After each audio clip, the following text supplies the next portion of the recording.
All right, so let's talk about that first $100,000.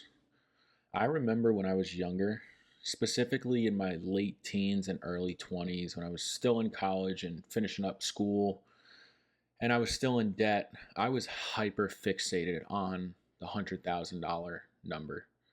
For some reason, I just felt like I was borderline obsessed with it. I was doing anything I possibly could to get closer and closer to that number. And I think I assumed it would be a major stepping stone, excuse me, I can't speak today.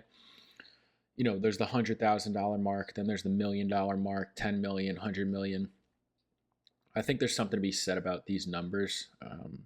But I think that $100,000 mark is something special.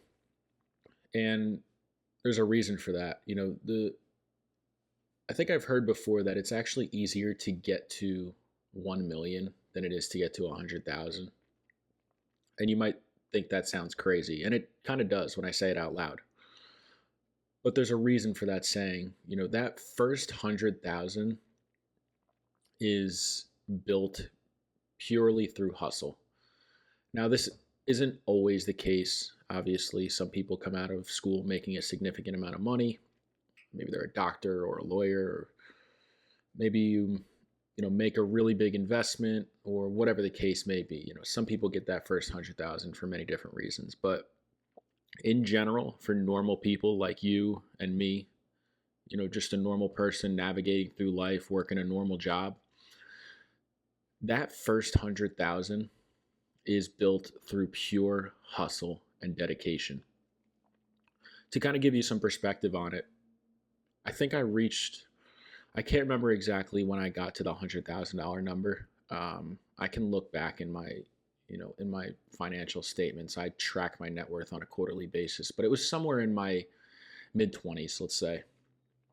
And for about 5 to 6 years prior to hitting that number, I was grinding. Like, I was working multiple jobs. I worked at a bank. I worked for multiple moving companies. I was delivering pizzas. I had pretty much many different side hustles going on. Really, anything I could do to get my hands on more money, I was doing it. And I made a lot of sacrifices while working all these different jobs. Like, I was living at home. I really never ate out. And I saved all the money that I made. You know, I think a lot of people, if they get a second job, they tend to live off of their main income and then save and invest or pay down debt with that second income, that side hustle. I was actually doing it the opposite way. I always had at least two jobs all throughout college and afterwards. And I would pretty much live off of my side hustle. So that would take care of my basic expenses. I really didn't have too many expenses because I was living at home with my parents, but my side hustle would take care of my car insurance and phone and going out money, hanging out with friends, whatever, going to the bar, getting some drinks. And then my main job, I would pretty much save and invest all of my money from my 9 to 5. And I know not everyone's in a position to be able to do that. And now that I'm not living with my parents anymore, that is a lot more difficult. So trust me when I say I understand if you can't live off of a side hustle and then save your entire, paycheck from your normal job. However, I was in a position where I could do that. As I mentioned, I was living at home, never ate out, saved money, had really, really few expenses. And I never really traveled, on my own dollar. My last job, I did get to travel a little bit, so that was nice. I got to go to a number of different places, and the company paid for it. Forever grateful for that. Saw a lot of places that I probably wouldn't have seen for a long time, if ever. So definitely grateful for that. But I think the point I'm trying to make here is I took advantage of my circumstances and my position, the fact that I was living at home and had very few expenses. And I pretty much dedicated my life for about 4 to 5 years, somewhere in that neighborhood, to reaching that $100,000 mark. And the reason I brought that up before about getting from 100,000 to a million being easier than getting from 0 to 100,000 is once you hit that $100,000 mark, your money starts to work for you a little bit more. Like, if you're only investing a couple $100, yeah, you might make some money on your investment, but you're really not going to change the trajectory of your life if you invest $200 right now and then you never touch it again. Now, if you're continuously investing, every week or every couple weeks, a few $100, you start to compound, and that's fantastic. That is what you should be doing. But the point I'm trying to make here is that, if you only have $100 in the market and you make 2% on that, you're only going to make $2. Now, if you have $100,000 in the market and you make 2% on that, that's $2,000. So, I mean, this is just an example, but you see the difference of having $100,000 invested or saved working for you versus a much lower amount of money. So, what starts to happen is not only are you working and saving and investing once you hit that $100,000 mark, but your investment itself, that $100,000, is actually going out and working for you and earning money. And I'm pretty sure we're all familiar with the idea of compound interest. But as you begin to invest and save more and your portfolio grows, there's an exponential growth to that portfolio and to the gains that you're making. But getting from 0 to 100,000 is extremely difficult because for a long time, you're going to feel like you're not making much progress. All the progress you're making is due to your second job, working late nights, working weekends, saving that extra money and investing it. Whereas, again, after you hit that $100,000 mark, you could have days in the market where you're up or down $1,000. So that's a huge difference in a day versus going out, working a side hustle, working, I don't know, call it 12 hours and only pulling in maybe $200 to $300. Yet if you have a $100,000 portfolio, that's going out and appreciating $1,000 in a day.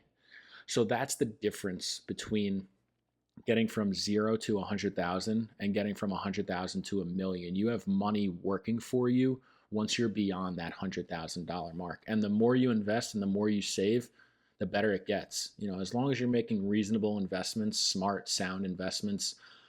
If you see any of my other videos, I'm a big fan of VOO. That's Vanguard's S&P 500 ETF. Got a good chunk of my money in there. But again, focusing on getting to that $100,000 mark, it can be tough. You could lose motivation. I know I've been tired and didn't want to work plenty of days or nights or weekends, or maybe I missed out on parties or vacations or whatever the case may be. But the fact that I put that time in, and now that I'm in my later 20s and I have over $100,000 to my name, my net worth is above that six-figure mark at this point. There's just something about that, man. It feels really good to know that I really put work in and dedicated myself to something, and now I'm starting to reap the benefits of it.